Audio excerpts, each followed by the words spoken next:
Assalamualaikum warahmatullahi wabarakatuh. Perkenalkan, nama saya Silvi Nur Aida Widinawati. Saya akan mereview makalah dari kelompok 4, yakni tentang sumber-sumber hukum dan kewenangan pengadilan agama dalam penyelesaian sengketa ekonomi syariah.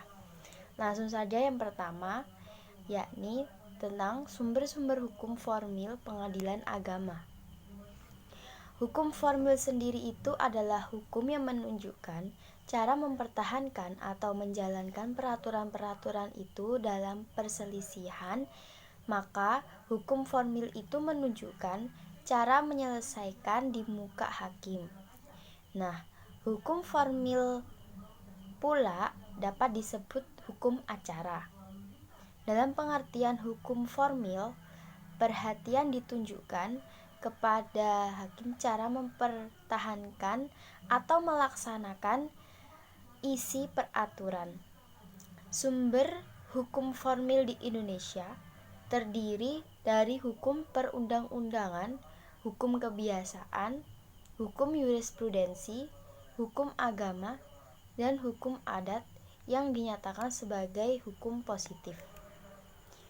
Adapun bagi lingkungan pengadilan agama, sumber-sumber hukum yang terpenting untuk dijadikan dasar dalam mengadili perkara-perkara perbankan syariah, yakni setelah Al-Quran dan As-Sunnah sebagai sumber utama antara lain, yakni yang pertama ada peraturan perundang-undangan, yang kedua fatwa-fatwa Dewan Syariah Nasional, dan yang ketiga ada akad perjanjian, dan yang keempat fikih dan usul fiqh, dan yang kelima ada adat kebiasaan, dan yang terakhir ada jurisprudensi. Selanjutnya yang kedua, sumber-sumber hukum material pengadilan agama. Hukum material peradilan agama adalah hukum Islam yang kemudian sering didefinisikan sebagai fikih yang sudah barang tentu rentang terhadap perbedaan pendapat. Berikut adalah hukum material yang digunakan dalam peradilan agama, disajikan secara kronologis berdasarkan tahun pengesahannya. Yang pertama yakni Undang-Undang Nomor 22 Tahun 1946 dan Undang-Undang Nomor 23 Tahun 1954 yang mengatur tentang hukum perkawinan, talak, dan rujuk. Dan yang kedua ada Surat Biru Peradilan Agama Nomor B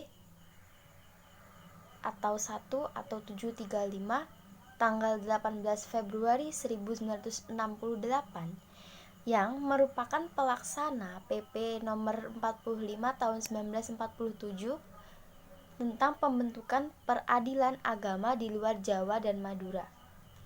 Kedua aturan hukum acara ini diberlakukan di lingkungan peradilan agama, kecuali hal-hal yang telah diatur secara khusus dalam Undang-Undang Nomor 7 Tahun 1989, Undang-Undang Nomor 3 Tahun 2006 tentang peradilan agama.